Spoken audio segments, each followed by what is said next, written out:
Hello everyone, it's Colin, the Everyday Pilot. Instead of the normal ATC audio that you hear overlaid into the videos, I'm going to actually narrate this video and kind of tell you what I'm doing during my flight. The flight that I'm about to show you is an instructional flight I had in the multi-engine just before I did my check ride.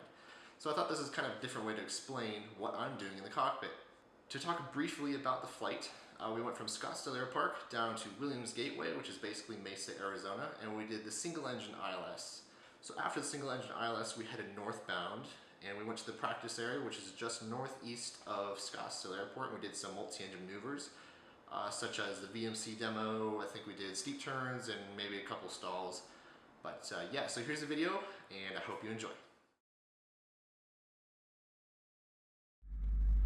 So unfortunately, the before engine start phase really didn't record well, so right now we're at the post run-up phase. Sorry about that. Right now I'm waiting for clearance from the tower for departure. In the meanwhile, I decided to set up the approach, the ILS approach to Mesa Gateway 30 Center, which is the ILS. So trying to get ahead of the game. So right now I'm touching my iPad. I have my iPad as my knee board, and I'm pulling up the approach plate to see if I have all the numbers correct. Also seeing what weather is going like, so that's basically what I'm doing at the moment.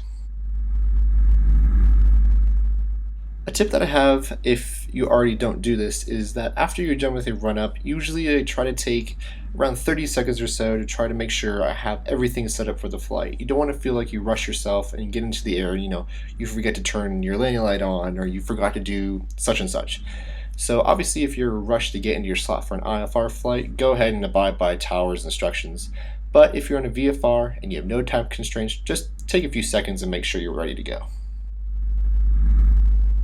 So right now I'm inputting some frequencies, putting in Phoenix Approach because those are the people I'll be talking to right after I take off, so they can guide me onto the ILS approach. Usually I do that to try to get ahead of the game because it's such a short flight. It can get kind of stressful if you're not prepared for it.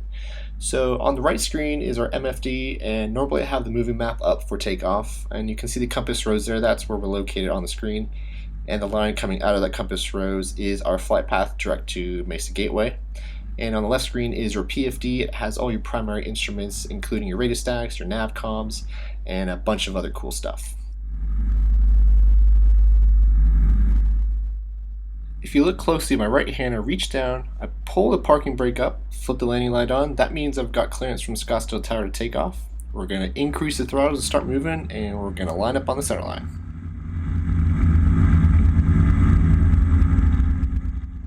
Normal takeoff procedures in the Diamond Twinstar DA42 is to line up on the center line. You're going to hold the brakes, go to max power, and wait for about 10 seconds for the engine parameters to come up into the green.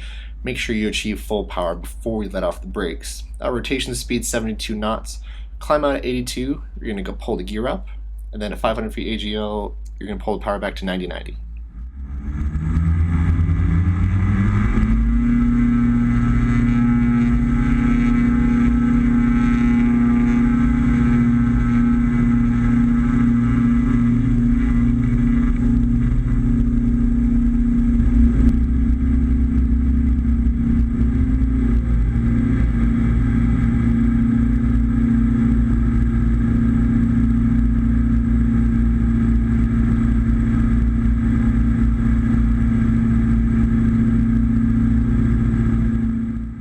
So in a second you'll see here, I'll pull the landing gear up. You can see the red light on the cockpit, meaning the landing gear is in transit.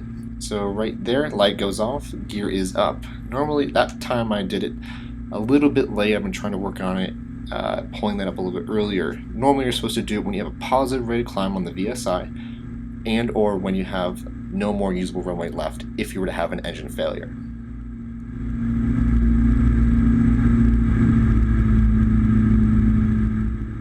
Alright, there was a pitch change right there. It's kind of subtle, but that's actually the power being pulled back to 90%, and we're going to be pitching for 90 knots for our climb out.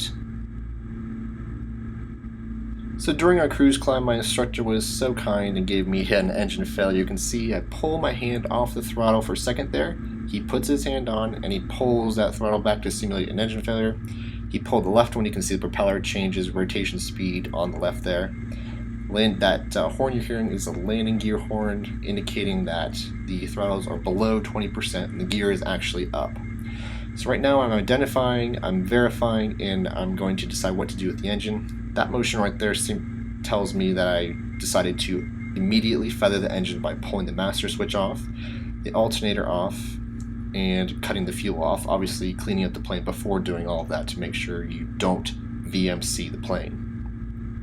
So you can hear the landing gear warning horn turned off. That means my instructor has brought the power back to 20%, simulating zero thrust, also indicating I have feathered the engine successfully, in addition to completing my checklists. By this point, I've already been under the hood, simulating IFR conditions. I've started talking with Phoenix Approach, starting to transition us to the approach environment for the ILS 307 at Mesa Gateway. Part 2 is coming up. That will be the actual single-engine ILS. Well, I hope you enjoyed the video. Thanks for stopping by. Don't forget to hit the subscribe button. Follow me on Twitter, links in the down bar, and also look for my photos on WordPress if you're interested in photography. See you next time.